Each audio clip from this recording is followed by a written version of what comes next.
Good day, everyone. This is our report, which is about food preservation methods. I think na good mo idea about this one. It's because na topic na to ni siya at the first classes no ni Ma'am Laurel.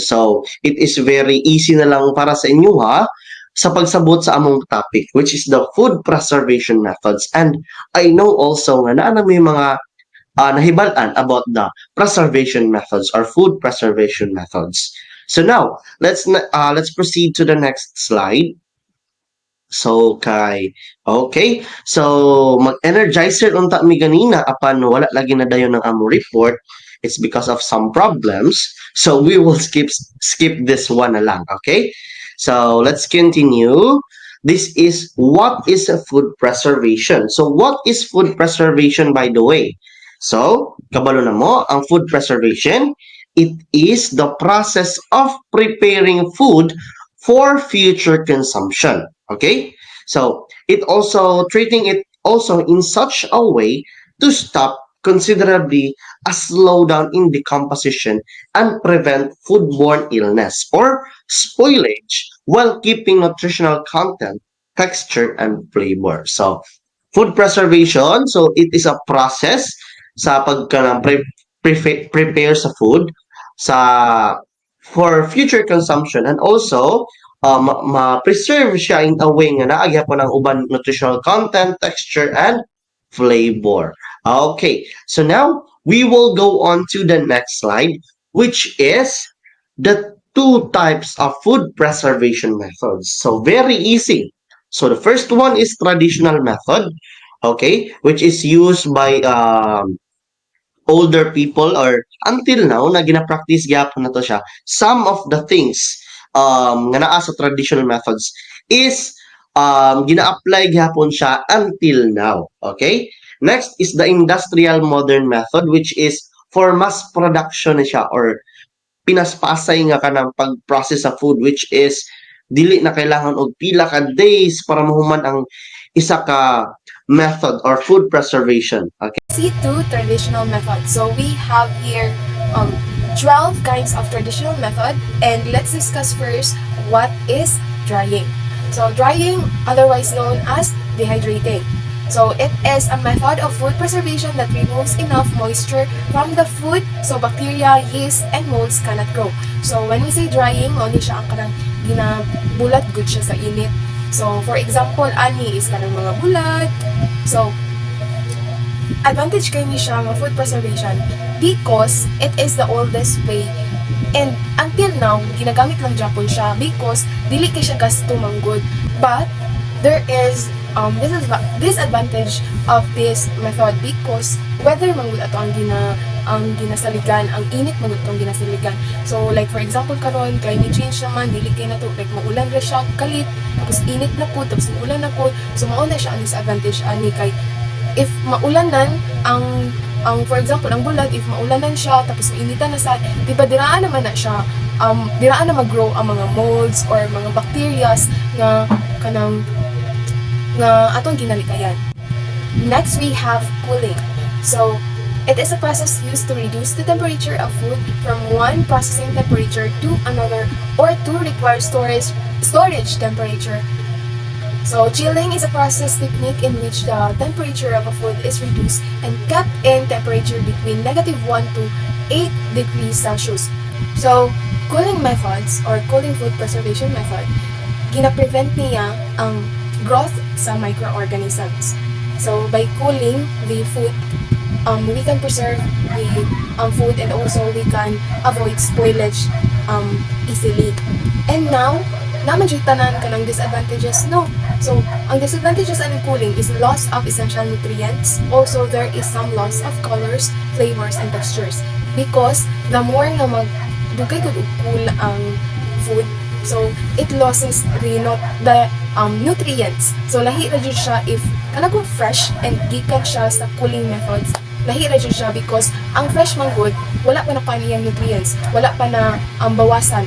Pero pag sa cooling manggod, mabawasan na manggod and also maglahi na ang textures, ang colors sa, for example, kanang sa vegetables and fruits. So, mo na siya ang disadvantages sa cooling.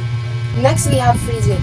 So it is a method of preserving food by lowering the temperature to inhibit microorganism growth. The method has been used for centuries in cold regions, and a patent was issued in Britain as early as 1842 for freezing food by immersion in an ice and salt brine. So freezing is na-introduce na siya dati pa sa laing nasod katong mga bugnaw kay nga nasod. And also, ang advantages ani kay like sa cooling, ginaslow niya ang growth or inhibit sa microorganism. But of course, there is also disadvantages. So frozen food may not taste as good as fresh food because frozen na gani. Like for example, kanang mga hotdog, kanang naa sa iyong freezer. Diba maglahi iyang lasa if kay dili ba siya nimulutuon dayon no nga naggahi pa kayo siya. Ano pa man na siyang humukon? Diba maglahi iyang lasa? Why? Because nag-ice naman good siya, na-freeze na siya ba, and naano na siya kanang na like na-invade na sa murag sa tubig siguro nga gikan sa ice. So na-invade na ang iyang flavor. Mao nang dili na kayo siya fresh and dili na kayo siya pareha og lasa sa dati nga tung pagpalit pa jud nimo nga fresh pa kayo siya. And also, freezing can cause the formation of ice crystals on fruits and vegetables, which breaks down their skin, resulting in loss of texture. Like for example, kanang naa sa picture. So makakuha siya mga ice crystals. Mag-ice-ice ang gawa sa kuan. Idlain na kayo siya, dili na siya as fresh as bagong pitas, diba? Next, we have boiling, or also known as blanching. So it is food preservation which uses high temperatures that destroys all enzyme activity and also all microorganisms. The more acidic the food, such as fruit, the more easily microorganisms can be destroyed by heat. So boiled preserve must be sealed in airless conditions to prolong their shelf life. So ang ginagamit ang mga container or katong airtight na container para dili kaayo magkuan ang air dun sa sulod, and also dili po siya kapasukan og tubig kay iboil gani inimo no imo siyang ilublob sa ininit tubig. But there are also disadvantage ani niya. So ang disadvantage ani niya, it can be costly due to fuel consumption kay di ba magpabukal man ka and you'll wait for minutes. So and karon nga mahal naman kayo ang gasol, ang butane. So mao na siya ang disadvantage no aning boiling. Next, we have salting. So it is a preservation of food with dry edible salt. It is related to pickling in general and more specifically to brining, also known as fermenting, and is one form of curing. It is one of the oldest methods of preserving food, and two historically significant salt-cured foods are salted fish and salt-cured meat. So, salt, kabalo naman jud ta nga ang salt makatabang jud siya to preserve a food. But also nandiyan siya disadvantage, especially sa tuang health kay di ba pag mag-preserve man gud kag food using salt, daghan man gud na imong ibutang, like parat gud kayo siya, like pareha gud anang sa bulad. Di ba ginabutangan man ang bulad og asin, then di ba parat kay siya and makakos siya og negative effects sa tuang health. Like for example, kanang excessive salt exposure in food can potentially cause hypertension and heart failure in humans. Because salt, dili siya maayo jud nga kanang daghan gud imong i-intake. So, salting is ang disadvantage jud ani niya is ato ang health. Next, we have smoking. So, removing the moisture from food helps prevent bacterial and fungal growth, which would ruin stored food. Smoking is a method of drying that also import flavor to the food, usually meat items, and smoke help keep bacteria carrying insects away during the drying process. So smoking, of course, gina-expose ang food sa smoke to preserve it. For example, ano kay kanang mga smoked meat, smoked fish. So smoke can help preserve our food by removing the moisture from the food to prevent the growth of microorganisms. But But also, there are disadvantages in this method. So, the process requires constant attention and equipment that can be costly. So, dapat yun know if maggamit ka nga method like smoking, dapat nakay proper nga equipment, and also dapat kanang imuhang attention na jud dito imo jud siyang bantayan. And also ang disadvantages pud ani niya kay dinakuha man gud niya ang moisture sa food, so maapektuhan mo japon ang mga flavors, ang moisture sa food, like that. So man na siya ang disadvantages sa smoking. Next we have pickling. So pickling is the process of preserving edible products in an acid solution, usually vinegar, or in salt solution, or what we call brine. In the latter case, the acid that does the preservation action, lactic acid mainly, is produced by fermentation. So pickling, for example, kanina sa picture rather, so naa siya sa jar. Ang disadvantage ani is pickling alter the taste of food permanently.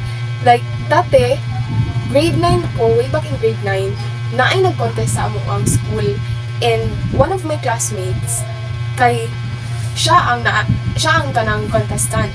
So, classmate man me, and friend pa jud me, so, ako yung gipatilaw. Apil ko sa mga katilaw sa iyang gibuhat, and nalain ko sa lasa, kay nawala jud ang lasa jud, as in, like, nag-change ang lasa sa food. Dili na kay siya lami, pariha sa katong fresh pagod ang food, like wala pa siya gipang dungag-dungag. And also mao to siya ang flavor kay maglahi na siya permanently kay imuha man gud siyang ibabad sa sulod. So pero napud ni siya advantages, no, kay ginaprolong man niya ang lifespan sa food. Next we have canning. So it is a method of food preservation in which food is processed and sealed in an airtight container. So canning provides a shelf life that typically ranges from 1 to 5 years, although under specific circumstances, it can be much longer. So for example, kaning naa sa picture na kay spam diri So canning method, ginapataas yun niya ang life sa food by preserving it in an airtight container. So advantage kay siya nga method because kaning wala man gud makasulod nga hangin nga gikan gud sa gawas.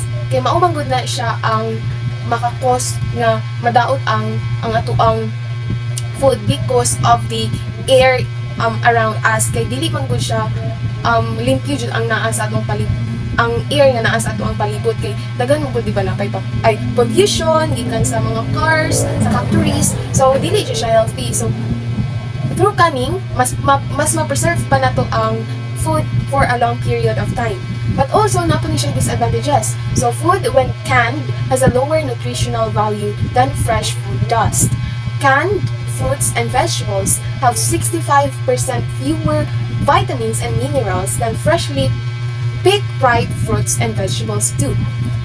So, nga naman klase ngayon ani nga mag-lower man ang nutritional value because daghan naman gud sila ginabutang, daghan naman gud mga like preservation nga ginabutang sulod sa can, especially kanang can itself naa naman gud na siya like makapreserve ko siya sa food, and also katupong ilahang ginabutang sa pagkaon mismo.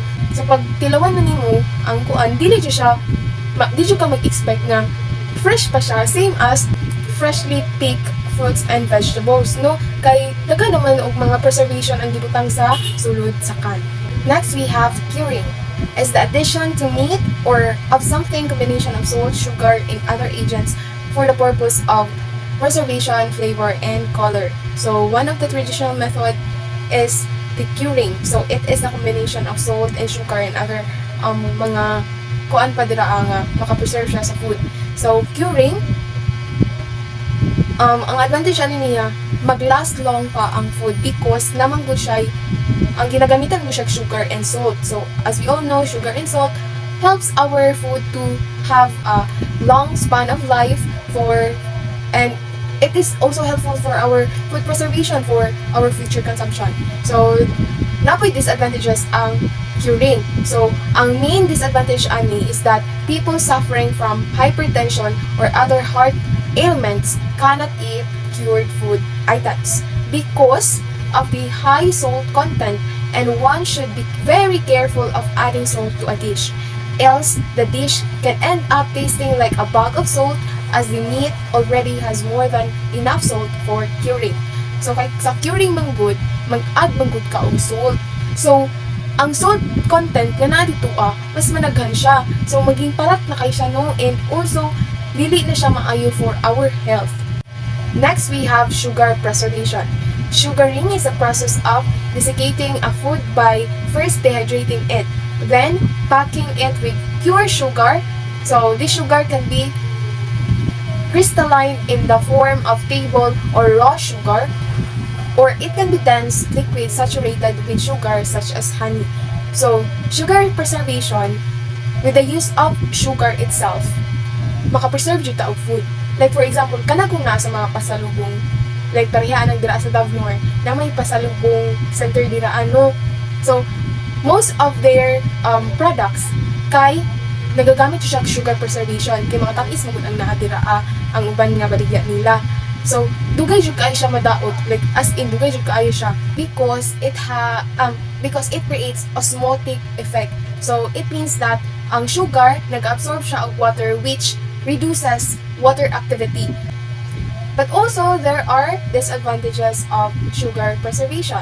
So, it increased sugar content of food must be stored in fridge after opening.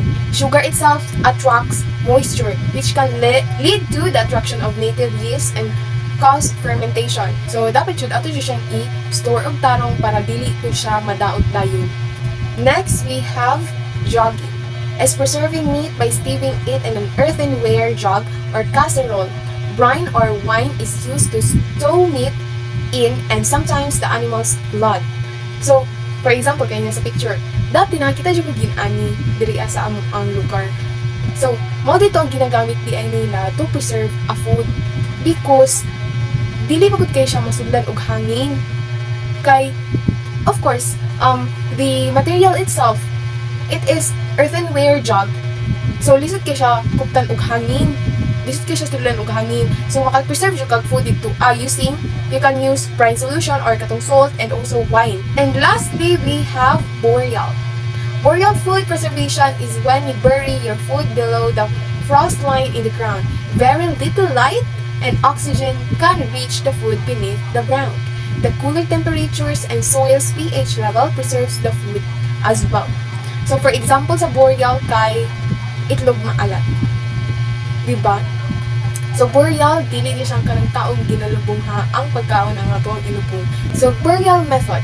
So preserving food in sa ground siya, kanang ginaprotektahan siya og like for example kaning naa sa kuan gitabunan siya og trapal tapos gibutangan pa siya mga dagkong mga kasirola ana. So nakita ko ani sa sa Korean movie dati sa akong gitan-aw. So nag-curious ko nganong ilahang ginalubong. It's because maka-add siya og life or lifespan sa food, mag-preserve day ang food nga naa siya sa ilalom. Basta dili siya masudlan og like oxygen and also init. So ang disadvantages pud ani niya is the longer the vegetables are stored, the lower the nutritional value. So that's all for my part, and I will give the floor for Mr. Llanes to discuss the traditional method.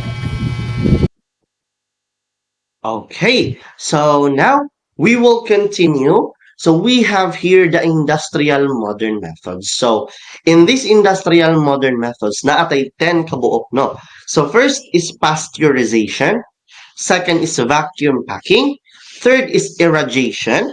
Fourth is artificial food additives. Fifth is the pulse electric field electrification. And six is modified atmosphere. And 7 is non-thermal plasma. 8 is biopreservation. 9 is hurdle technology. And last but not the least, we have here high pressure food preservation. So unsa man ni sila? Ato ni silang hibalon no kung unsa mo gining pasteurization, vacuum packing, and etc.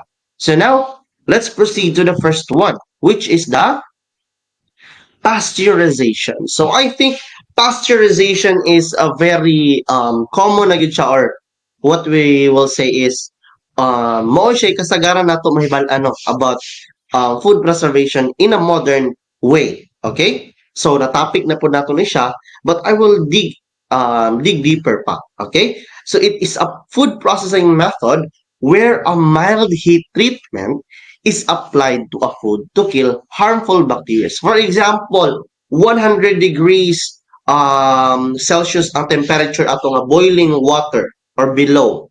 So dito ginabutang atong mga naka-bottle, especially this one which is a milk, muagi dyan siya pasteurization. So kasagaran jud no ang muagi sa pasteurization is those liquid things or kanang for example mga wine ingana muagi na sila og pasteurization. So it will kill harmful bacteria and extend also the shelf life. Okay, and it is one of the most common, as I've said, common food processing methods, and it has been used for hundreds of years. Okay, so biskan kani adto pa ginagamit na ang pasteurization, but now it is considered as a modern one. It's because naa na po yung mga modern technologies ang ginagamit about this pasteurization. So mao to siya mga positive impacts or what is a pasteurization. But how about the disadvantages? So disadvantages of this method is it will destroy enzymes, diminishes vitamin content, denatures fragile milk proteins, destroys vitamin C, B12, and B6, and also kills beneficial bacteria and also promote pathogens and is associated with allergies and increased tooth decay. So, bisan pag mapatay ang iyahang mga harmful bacteria, maapil sa dihang uban na beneficial bacteria. So, mo siyang disadvantage anang pasteurization. But, I think it's all good naman tungod kay handod karon gina-practice siya and as well as wala man kayo tay mga problems about this kind of method. Okay, so now let's move on to the next slide. Okay, so we are now in the next one. We have here the number 2, which is the vacuum packing. So I think common kani siya labi na sa tong city, di ba? So it is a process that involves taking out the air from the package before sealing the goods in a low oxygen permeability package, and this gets rid of oxygen which affects food in various ways including odor, color, taste, and texture, and allows for longer storage. So now, unsa may pinaka-common ani nga example. So first, the most common example for this one is kanang saging nga gina-export nato. Okay? So kana sa mga planta. So parehas ani kanang nakita nato karon, which is it undergoes a vacuum packing. So ang saging ibutang sa kanang murag cellophane na siya, then gina-vacuum ang sulod aron mawala ang oxygen. Okay? So kay kung naa dito ang oxygen, naa siya possibility na mag-build up siya ka ng mga microorganism which is harmful sa saging. Okay? So mausab ang iyang color, like madaot siya, di na siya kaabot sa laing nasod. Okay? So mao na siya mga positive effects sa vacuum packing. How about the disadvantages? Okay? So now, some food contains anaerobic bacteria. So, even nag-vacuum packing ka, naagya po yung mga anaerobic bacteria. O katong bacteria which is, di siya mabuhi siya without any oxygen, di ba? Nga na siya. So, which can grow without the presence of air, sa kung gikaingon. Within a vacuum-sealed pouch, with reduced oxygen, these bacteria will grow and may pose a risk to your health. Okay? Bisan pag maingon ta gina-vacuum nato siya, naadya po siya possibility na katong mga bacteria nga dili need og presence sa air, maybe padayon gyapon siya nga mag mudaot sa atong product, and also it will risk our health. Okay, next one, which is the irradiation. So from the word radiation, so it is a process of applying radiation to a matter or food irradiation. So it is application of ionizing radiation to food, and it is a technology that improves the safety and extends the shelf life of foods by reducing or eliminating microorganisms and insects. So sa ato makita sa picture no, ang itlog ginakuan siya, gina-arrange siya, then they will go into this part which is na green nga part dira. Dira ang radiation naga-occur, okay? So, pag-agi sa itlog, ang katong mga itlog, ang shell niya ato, kung na may mga microorganisms nga nakapilit dito, mawala siya or mamatay. Okay? So, muna siya advantages sa radiation. Irradiation, I mean. Okay? So, next is the disadvantages of this one. So, what are the disadvantages? So, first, vitamins will be lost and it can be used to disguise poor products and also it costs high. Lastly, it will change the nutritional value of a food or product.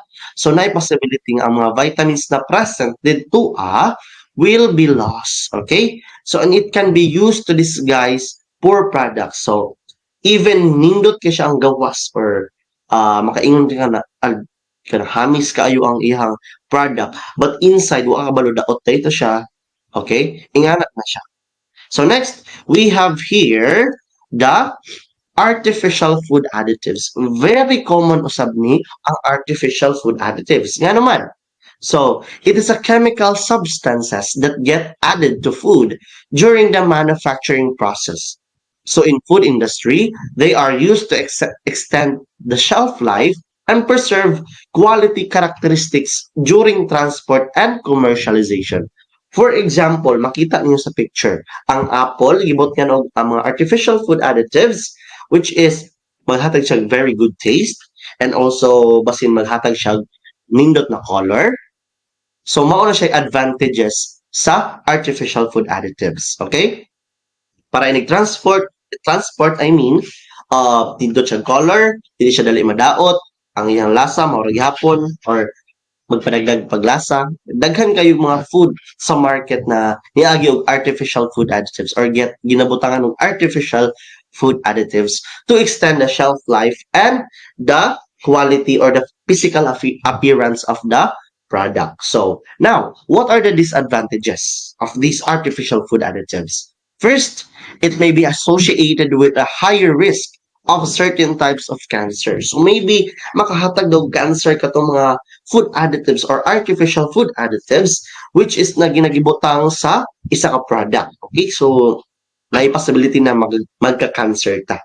So in a particular diet, high in nitrates and nitrates which are commonly found in a processed meats or in processed meats has been linked to an increased risk of colorectal cancer. Okay, so now we will proceed to the next slide, which is pulse electric field electrification.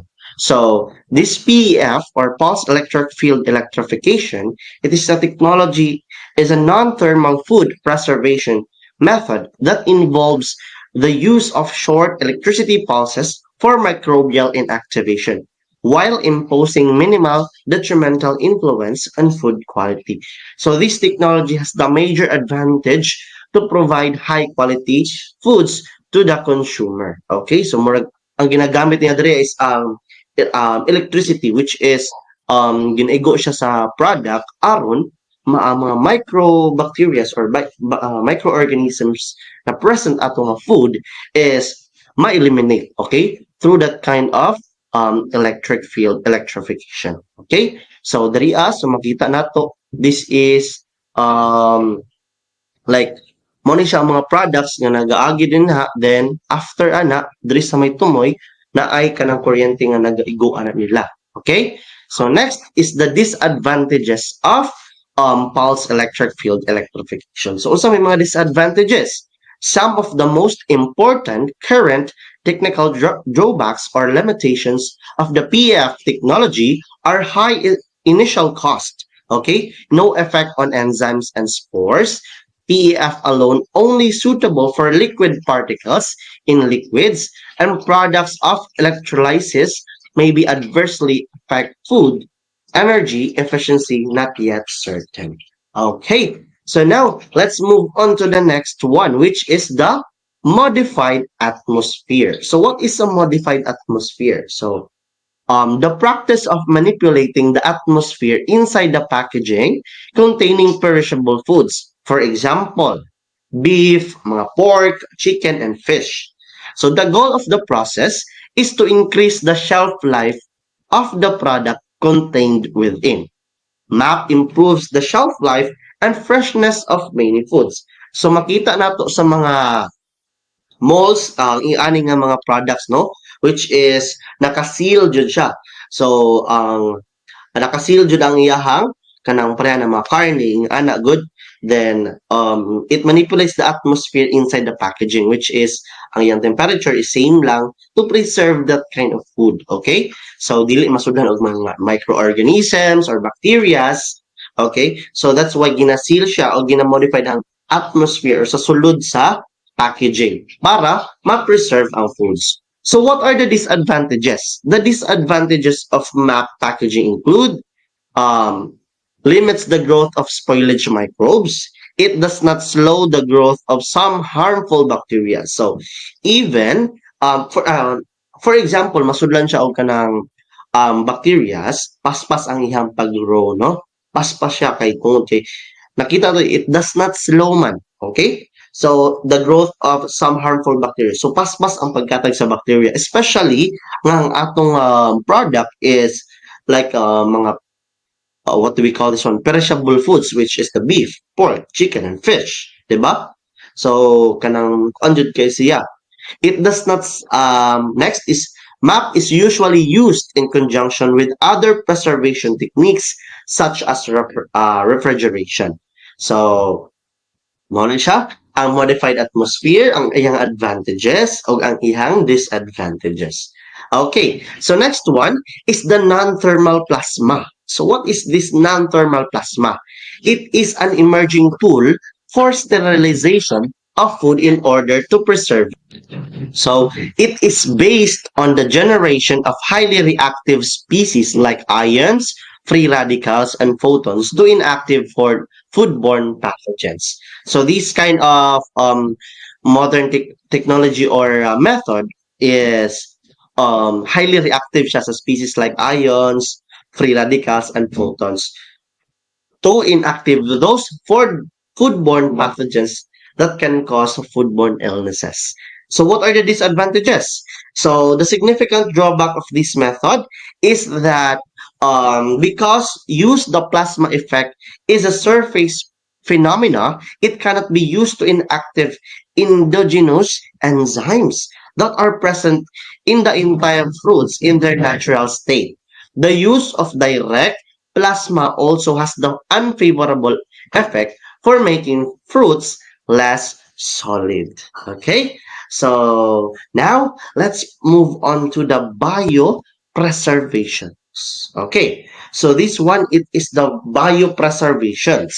So biopreservation is a technique of extending shelf life of food by using natural or controlled microbiota or antimicrobials. The fermentation products as well as beneficial are generally selected in the process to control spoilage and render pathogens inactive. Okay, so like we will use this kind of preservation methods in a way, for example, like this. Kanang murag pickled bito siya kanang ginabot niyan og mga natural nga mga ginabot niyan og mga natural, what do we call this one, ingredients or kanang mga kanang ginagamit ato para ma-preserve gani ang ihang kanang food or ma-preserve ang kind of, for example, kini sila carrots, may nga ginabot nun siya og mga different kinds of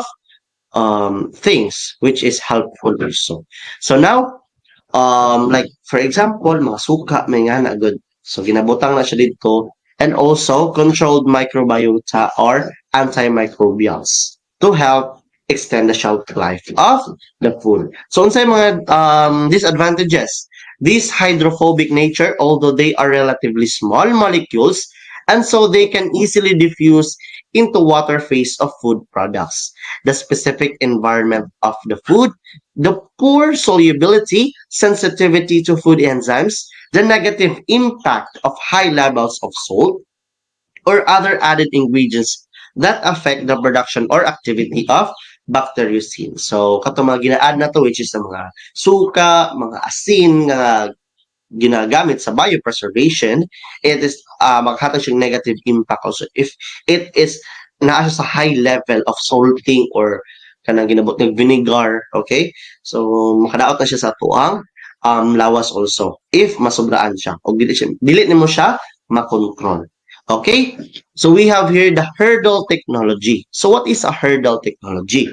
So hurdle technology is a method of ensuring the safety of foods by eliminating the food's safe or consumption and extending its shelf life through the application of a combination of technologies and approaches. So it is a technology daw or method that ensures the safety of foods by eliminating or controlling the growth of pathogens. Okay? So dili basta-basta makagrow ang pathogens tungod kay controlled man siya. Okay? And also, it will extend the life of the food. Okay? So, mo siyang example sa hurdle technology. Okay? Sa makita ninyo. So, the disadvantages of this is apart from the advantages, hurdle technology have certain disadvantages like cost, high level of preservatives required, and high amount of antimicrobial additives. For example, juices. Tingana siya. Okay? So, it is a very high cost na type of method siya or preservation. So, next is the same lang, the same pa din, hurdle technology. So, last one is the high pressure food preservation. So, HPP. It is a non-thermal food preservation technique that kills microorganisms that can cause diseases or spoil food. It uses intense pressure for a certain time and has a minimal effects on taste, texture, and appearance or nutritional values. Okay? So, mo siyang HPP. Okay, ginabutang siya sa kanang tube siya, no? Then, high pressure food preservation, it is a non-thermal food preservation yapon siya, which can kill those microorganisms that is present in the food or in the packaging of the food. Okay, so it eliminates those microorganisms that mag cause of diseases and spoils food. Okay, so that's all. What are the disadvantages? So disadvantages of this one is it can cause undesirable sensory changes in certain foodstuffs. In foods like eggs, the denaturation of protein can be visually apparent. Okay, so very high pressures can also damage the appearance of delicate foods like strawberries or leafy greens. For example, ang katong high pressure food preservation is masobraan siya nga kahay nga pressure bitaw ang to, so madamage to mga strawberries like katong ang iyang mga panit, mga pasnit siya, then mga tanggal or ang leafy greens kay mga gisi ang katong mga ingana siya ang effect sa high food preservation. Pero beneficial kaayo na siya. So I think that's the end of my part. So, and also in our lesson, which is all about the food preservation methods. So we have here the two reporters, which is myself, Androinine Olganes, and also Queen Genevieve Intera. So we are the reporters of this one. Okay. So these are also the links of food preservation method videos. If you want to see some videos about traditional and modern methods of food preservation, you can have this link. And also I will add some links about those for example the smoking, which is gikuan ni Queen, report ni Queen, because I don't know if familiar mo sa itag. Okay, that is a kind of traditional method of smoking yapon siya, but na ay present sa maggots. Okay, even kaon mo to or like lutuon din siya, naagad ang maggots, no? So dili na siya luod sa ilaha. So it is like add proteins down. Okay, so it falls under the method of traditional, which is the smoking. But there are presence of maggots. Okay, imagine that. So I think that's all for our video or our report. So thank you very much for watching and listening. And also, I uh, I am so very thankful that you will watch or you've watched this video because it is helpful on our midterm exams. And see you again on the next reports. Okay, so thank you very much. Have a good day to all of you.